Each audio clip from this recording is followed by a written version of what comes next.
Rooftop night. हल्की बारिश हो रही है। हिकारू अकेले बैठा है। कुछ राज होते हैं जो सिर्फ खामोशी में जीते हैं, और कुछ लोग जो जाकर भी हमारे अंदर जिंदा रह जाते हैं। मैं चली गई, लेकिन उसकी बातें, उसकी राज अब भी मेरे दिल में गुनगुनाते हैं। फ्लैशबैक। मैं और हिकारू रूफटॉप पर बैठे हंसी मजाक कर रहे हैं। मैं कहती है, अगर मैं एक दिन यहाँ ना रहूं तो मुझे आसमां में ढूंढना, ठीक है? हिकारू, तुम ड्रामा बहुत करती हो। मैं, शायद, पर कभी ड्रामा भी सच होता है।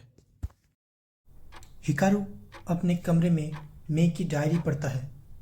हिकारू, उसके जाने के बाद सिर्फ कुछ यादें छोड़ गई थी मैं, और एक डायरी। हर लफ्ज़ में उसकी खुशबू बसी थी, और हर पन्ने के पीछे एक अनकही कहानी। डायरी में एक और बातें भी लिखा था। एक ऐसी दोस्त जिसके लिए मैं अपना सब कुछ दे सकती हूँ, अगर वक्त आए तो अपनी सांसें भी। वो दोस्त कौन थी? मैंने कभी मुझे बताया नहीं, पर उस पल मुझे लगा शायद मैं उसे खूबसूरती से जानता था, लेकिन उसका दर्द कभी समझा नहीं। स्कूल गार्डन में कुमारी से पहली मुलाकात। शाम का वक्त था। गार्डन में वो बैठी थी, अकेली। उसकी आंखें कुछ कह रही थी, लेकिन उसकी जुबां चुप थी। हिकारू कहता है, ये जगह मेरे को पसंद थी। कुमारी थोड़ा हैरान होकर कहती है, मुझे पता है, उसने मुझे इस जगह के बारे में बताया था। तुम मैं की, हिकारू कहता है, बेस्ट फ्रेंड था। तुम? कुमारी धीरे से स्माइल करते हुए कहती है, मैं भी। एक वक्त मैं उसके बहुत करीब थी। के लफ्ज़ों में कुछ तो था, जैसे उसका दर्द मेरे दर्द जैसा हो। शायद इसीलिए हम दोनों एक दूसरे की खामोशी समझ पाए। कुमारी और हिकारू लाइब्रेरी में एक टेबल पे बैठे हैं। दोनों मैं के बारे में बात करता है। पुरानी फोटोज देखते हैं। कुमारी डायरी का एक पन्ना पढ़ता है। यादें कभी नहीं जाती। जैसे जैसे दिन गुजरते हैं, हमारी बातें गहरी होती गई। मैं के बीच में हम दोनों का एक अनोखा रिश्ता बन रहा था, दर्द का, यादों का और सुकून का। कुमारी कहती है, कभी कभी लगता है मैं हमेशा हमारे पास है।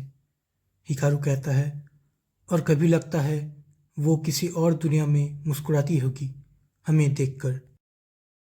एक दिन लाइब्रेरी में घूमते हुए हिकारू ने एक कोने में एक पुरानी फाइल देखी, जिसमें लिखा था मेडिकल परमिशंस ईयर 2024।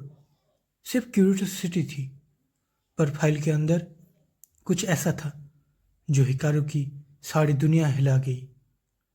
हिकारू धीरे से पढ़ता है, डोनर मैं हुसिनो, रिसिपेंट कुमारी हुसिनो। हिकारू थोड़ी देर के लिए शॉक हो जाता है। मन ही मन में कहता है, मुझे लगा मेरी सांस रुक गई थी। मैंने जिसके लिए अपना ऑर्गन डोनेट किया था वो कुमारी थी।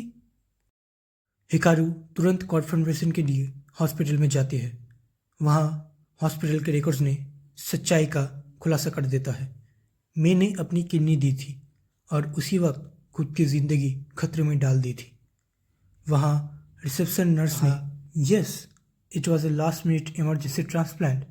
मैंने बिना किसी हेजिटेशन के साइन किया था। हिकारू को समझ नहीं आया वो रोए या चिल्लाए। कुमारी, जिसे हिकारू ने अपना दोस्त समझा, वो मैं के लिए सब कुछ थी। हिकारू तुरंत कुमारी के पास जाता है। हिकारू आंखों में आंसू लेके पूछता है, तुम ही थी ना वो दोस्त जिसके लिए मैंने अपना सब कुछ छोड़ दिया? कुमारी आंखों से आंसू बहाते हुए कहती है, मैं उसकी वो दोस्त थी जिसे मैंने जिंदगी दी, पर मैं उसे बचा नहीं पाया। उस पल हम दोनों सिर्फ मैं के टुकड़े बन गए थे। उसकी यादों, उसकी कुर्बानियाँ, उसका प्यार के टुकड़े। जब मैं ना रहूं तुम जीना कुमारी, मेरे लिए, मेरे सपने के लिए, क्योंकि तुम मेरा हिस्सा हो। मैं अब कहीं दूर है, पर उसकी रोशनी हम सब में बाकी है। कुमारी के दर्द में, मेरी यादों में और उन सपनों में जो अब अधूरे नहीं। उसकी कहानी खत्म नहीं हुई है, सिर्फ एक नए रूप में जी रही है।